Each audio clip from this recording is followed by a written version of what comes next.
नमस्कार। आज विश्व पुस्तक दिवस है, यानी वर्ल्ड बुक डे। पुस्तक दिवस पे कुछ बोलने का मन हुआ कि पुस्तक को कैसे पढ़ा जाए, पुस्तक पढ़ने में हमारा मन क्यों नहीं लग पाता है। वो एक शायरी जो पुस्तक डे है, जो वो शेक्सपियर का आज के दिन निधन हुआ था और उसी की याद में ये पुस्तक दिवस मनाया जाता है।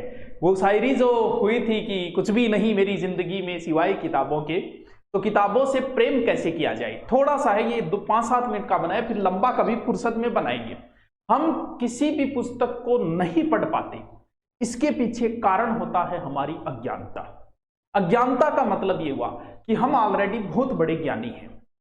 हर व्यक्ति के दिमाग में एक बात हर व्यक्ति के दिमाग में रहती है कि ज्ञान के मामले में मुझसे ज्यादा किसी के पास नहीं, ज्ञान सबसे ज्यादा मेरे पास है, जबकि पैसे सबसे ज्यादा उसने कमाए हैं।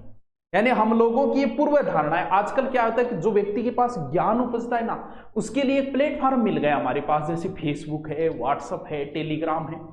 उसके ऊपर हम अपना ज्ञान भगाड़ते, हमें नॉलेज कुछ नहीं है। जैसे आजकल कोरोना का समय चल रहा है, तो उसमें कुछ लोगों के मैंने शुरू से ही देख रहा हूं, हम मंदिर मस्जिद बनाए थे, अस्पताल नहीं बनाए, ये उन लोगों को पता नहीं है। हर चीज दुनिया में किस देश में मंदिर मस्जिद चर्च गिरजाघर नहीं बने? क्या अमेरिका में नहीं बने? क्या जापान में नहीं बने? क्या सिर्फ भारत में ही मंदिर मस्जिद बने? क्या जापान में चर्चे नहीं है? क्या अमेरिका में नहीं? उन्होंने, अब आपको पता है जब लॉकडाउन हुआ था तब क्वारंटाइन सेंटरों की आवश्यकता हुई थी, और जितने भी मंदिर मस्जिद सब थे उनके पास में जितनी भी धर्मशालाएं बनी हुई थी, मंदिर परिषद ने वो धर्मशालाएं क्वारंटाइन बनाने के लिए दे दी गई। ये चीज उनके दिमाग में नहीं आती। क्यों? क्योंकि वो ऑलरेडी बहुत बड़े ज्ञानी होते हैं। अज्ञानता हमें कभी भी पढ़ने नहीं देती है। कैसी अज्ञानता? पुस्तक के प्रति अज्ञानता। यानी हम किसी किताब को एक बार पढ़ ले, उस किताब को दोबारा क्यों नहीं पढ़ पाते? बस वही हमारी अज्ञानता है, वो है हमारी पूर्व धारणा। हमने दिमाग में पहले ही बना लिया कि इस पुस्तक को तो मैंने पढ़ लिया, ये पुस्तक तो मुझे पूरी आती है।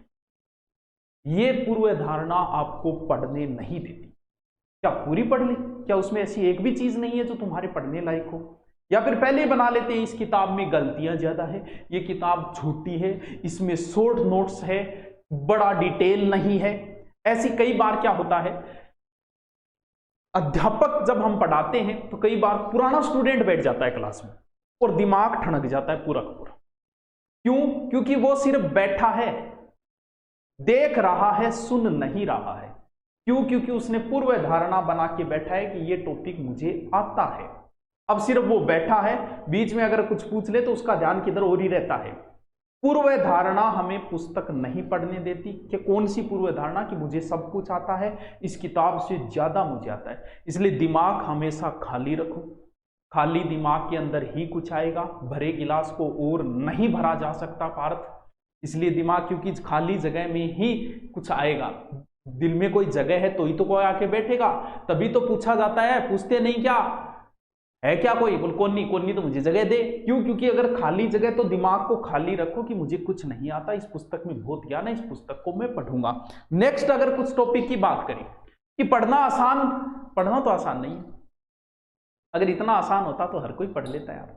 दुनिया के कितने प्रतिशत लोग पढ़ते हैं? कुछ लोग जरूरत से पढ़ते हैं। तुम इसलिए पढ़ रहे हो आज मेवाड़ मारवाड़ का इतिहास कि तुम्हें नौकरी लगना है। अगर नहीं लगना होता तो तुम कभी नहीं पढ़ते इनके बारे में। आज तुम रामायण महाभारत इसलिए नहीं पढ़ रहे कि आपके सिलेबस में नहीं, अगर लगा दी जाती तो तुम पढ़ते, मजबूरी में पढ़ते हैं। 2% ऐसे लोग होते हैं। यानी आपसे मैं कहूं क्यों पढ़ रहे हो, तो आपका जवाब होगा कि ज्ञान बढ़ाने के लिए। ऐसा जवाब नहीं, हमारी जरूरत है, हमें नौकरी लगना है इसलिए पढ़ रहे हैं। तो पढ़ना कहीं आसान तो है नहीं, तो फिर मन लगाएं तो फिर किताबों में मन कैसे लगाएं? बात यही तो है। बात यहां मन लगाएं तो किताबों, ये मन जो है ना वो है तो हमारे वश में ही, लेकिन ये कई बार हमें वश में कर लेता। हमारे शरीर के सभी अंग जो है वो हमारे कहने पे काम करते, हाथ पांव आंखें जो भी है, लेकिन ये मन ऐसा है कि जो कई बार हमसे आगे निकल जाता है और ये हमें अपने वश में। मन एक ऐसे, अब आपकी बात यहां देखो, मन व मस्तिष्क, ये बड़ा विवाद है कि मन और मस्तिष्क एक ही है कि दो के है। किसी डॉक्टर से कहोगे तो डॉक्टर कहेगा भैया मन नाम की कोई चीज नहीं है। आप मस्तिष्क कहोगे तो मैं तेरा अभी निकाल के दे दूंगा और तेरा हाथ में पकड़ा दूंगा, ये ले मस्तिष्क। लेकिन मन के बारे में मुझे नहीं पता। कुछ विद्वान मन और मस्तिष्क को एक ही मानते हैं, लेकिन हम चर्चा करें कि क्या मन और मस्तिष्क एक ही है क्या? पहले इसकी व्याख्या तो करें। देखो, मार्केट में गए, किसी पुस्तक को आपने देखा, किसी किताब को आपने देखा, देखते ही दिमाग में आया कि ये तो उस लेखक की है। ये बात दिमाग में आई, ये बात आपके दिमाग में आई है, ये पुस्तक। अब आपके मन में कौन सी बात आएगी कि इस पुस्तक को मैं खरीद लूं, शायद मैं नौकरी लग जाऊंगा। ये बात आपके दिमाग में नहीं आई है, ये बात आपके मन में आई है। फिर आई कि इस पुस्तक का लेखक वो है जो वहां पर पढ़ाता है। ये बात आपके मन में नहीं आई है, ये बात आपके दिमाग में आई। मन और दिमाग दोनों अलग चीजें हैं। वैसे मन का कोई अस्तित्व नहीं है शरीर के अंदर, भी फेफड़ा निकाल के दे सकते हैं, DIL निकाल के दे सकते हैं, मस्तिष्क निकाल के दे सकते हैं, लेकिन मन निकाल के नहीं दे सकते। लेकिन फिर भी कहीं ना कहीं ये दोनों चीजें हैं तो अलग अलग। मन हमेशा ये चाहता है कि इजी काम किए जाए, आपको मन उस काम की ओर ले जाएगा जो काम करने में आसान है, क्षणिक सुख की ओर ले जाएगा। कैसे सर? क्षणिक सुख का मतलब जैसे आप बाजार में जाओ, एक तरफ समोसे की दुकान है और एक तरफ फल फ्रूट की है, तो आपका मन कहेगा भैया समोसा खा ले, क्षणिक सुख दे रहा है। जबकि भविष्य का सुख तो है कि भी समोसे वगैरह खराब करते हैं शरीर के लिए। सुबह 4 बजे उठो, आपका मन कहेगा रहने दे यार, किसी उठे पड़े हो रहे नहीं। क्यों? क्योंकि क्षणिक सुख को कह रहा है, मस्तिष्क नहीं कहेगा ये बात आपका मन कह रहा है। क्यों? क्योंकि मन जो है वो अच्छे कार्य की ओर ले जाता है, क्षणिक सुख की ओर ले जाता है। अच्छे कार्य नहीं, क्षणिक सुख। उस समय किस चीज में आनंद प्राप्त हो रहा है? सोने में आनंद प्राप्त हो रहा है, तो मन कहेगा सो, मस्तिष्क कहेगा अरे पढ़ ले। मन और मस्तिष्क जो है उसको परिभाषित अगर हम करें तो दोनों बहुत अलग अलग चीजें हैं, लेकिन साइकोलॉजी में हो सकता है एक चीज मान ली गई हो, विज्ञान के अंदर मन का वैसे कोई अस्तित्व नहीं है। अब बात हम करते हैं कि मस्तिष्क जो है वो भी बड़ा महत्वपूर्ण। वैसे बात करें कि मन को अगर आप थोड़ा सा कंट्रोल करना अगर सीखोगे, कहीं ना कहीं इसके विपरीत चलना पड़ेगा। कुछ दिन विपरीत चलो, फिर इसके समझ में आ जाएगी कि भाई साहब हमारा कहना नहीं मानेंगे। अब जो ये कह रहे हैं वही, सुबह उठने का मन नहीं किया, एक बार इसके विपरीत चलो, उठना शुरू कर दो, बाद में ये कहना ही बंद कर देगा, छोड़ यार ये मानेगा तो नहीं, चलो ठीक है उठ जा भाई तू उठ जा। एक बार इसके थोड़ा सा, या इतना भी बेवफा नहीं है कि आपका कहना ही न माने, धीरे धीरे, क्योंकि ये आपकी शरीर का अंग है, शरीर का अंग है तो एक दिन वो आपका कहना मान लेगा। मानेगा तभी जब आप इसके विपरीत कार्य करोगे, कुछ दिन विपरीत कार्य करोगे। अब मस्तिष्क जो है, मन और मस्तिष्क बता दिया। मस्तिष्क से प्रभावित होती है हमारी आंखें। कैसे? जैसे मैं एक लाइन पढ़ता हूं कि क्या लॉकडाउन खोल देना चाहिए, आप में बहुत सारों ने यही लाइन पढ़ी है। क्यों पढ़ी है? क्योंकि हमारे मस्तिष्क ने इसे लखनऊ शब्द को लॉकडाउन ही समझ लिया। हमारे मस्तिष्क ने आंखों को आदेश पहले ही दे दिया। यहां पर हमारी आंखें जो है वो मस्तिष्क से प्रभावित हो गई। क्यों? क्योंकि हमारे मस्तिष्क में बात लॉकडाउन थी तो आंखों ने वही बात पढ़ दी, जबकि लिखा यहां है कि क्या लखनऊ को खोल देना चाहिए। मस्तिष्क प्रभावित है, मन से प्रभावित है हमारा मस्तिष्क। मन जैसा कहेगा मस्तिष्क वैसा मानेगा। इसलिए किताब की पूर्व धारणा मत बनाओ कि इस किताब से कोई क्वेश्चन नहीं आएगा, इस किताब में इंपॉर्टेंट फैक्ट नहीं है, ये किताब किसी काम की नहीं है, इस किताब का लेखक अच्छा नहीं है, ये किताब मुझे याद है। ये बात अगर आपने मस्तिष्क को बोल दी तो मस्तिष्क उसी अनुसार कार्य करने लग जाए। इसलिए मस्तिष्क को जो आदेश देता है वो मन देता है। इसलिए मन में अच्छे विचार लाओ।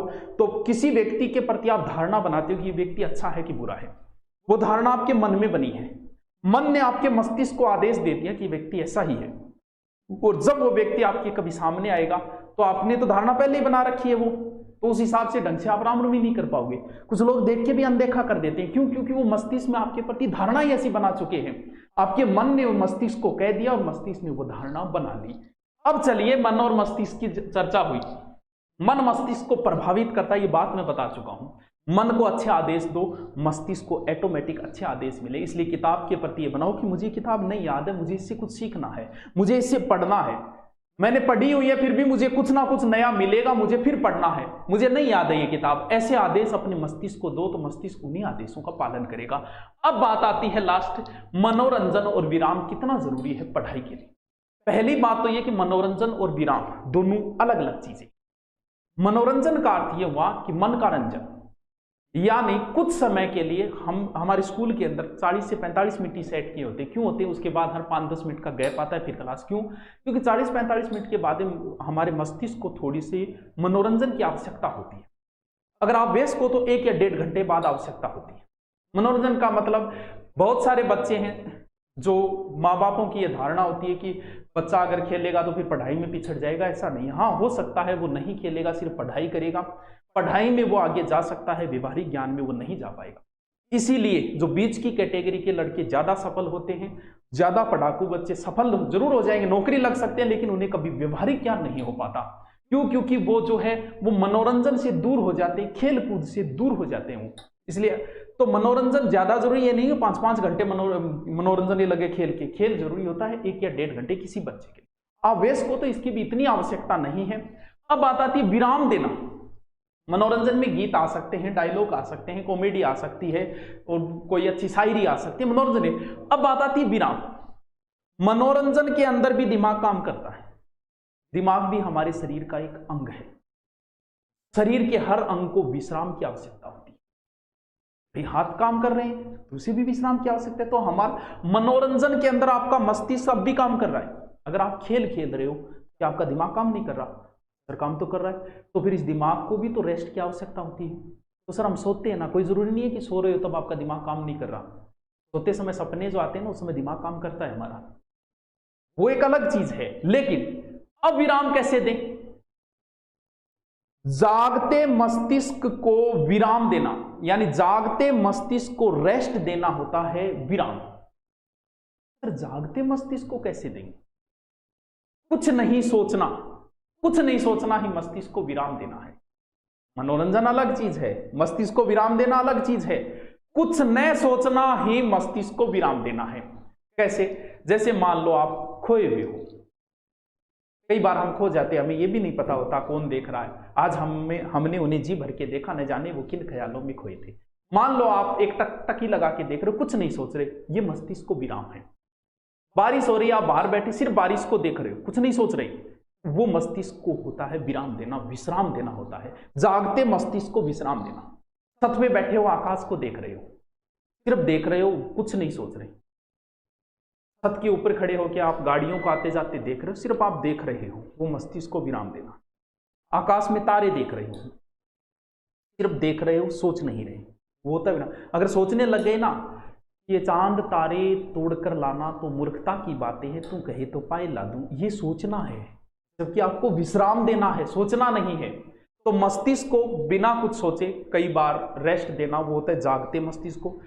सोना भी जरूरी है, मनोरंजन भी जरूरी है पढ़ाई में, लेकिन मस्तिष्क को विराम देना यानी जागते मस्तिष्क को कुछ समय के लिए योग करवाया जाता है। इसके लिए योगाभ्यास बड़ा महत्वपूर्ण, लेकिन योगाभ्यास तो हमें नहीं आता कि जागते मस्तिष्क को किस तरह हम विश्राम दें, वो योग तो हमें नहीं आता। लेकिन हम कुछ चीजें कर सकते हैं, एक टक टक लगाए देखना, आकाश को देखना, चलते साधनों को देखना, या फिर तारों को देखना, बारिश को देखना। ये चीजें जो होती है वो जागते मस्तिष्क को विराम देती है जब हम कुछ नहीं। तो पढ़ाई के लिए जरूरी है अपने मन को तैयार करना। पढ़ना आसान नहीं है, ये बात बोल दी, लेकिन हमें पढ़ना है किसी किताब के प्रति, तो उस किताब के प्रति अपनी धारणा पैदा करो, पूर्व धारणा को छोड़ के। फिर अपने मन को तैयार करो, मन को वश में करो, मन के विरुद्ध कुछ कार्य करो। फिर हमारे मस्तिष्क को तैयार करो, और जब मस्तिष्क तैयार हो गया तो मस्तिष्क हमारी आंखों को आदेश देता है, और हमारी आंखें वही रहेगी जहां हमारा मस्तिष्क चाहेगा। और फिर पढ़ाई के बीच में थोड़ा थोड़ा मनोरंजन। Okay, thank you.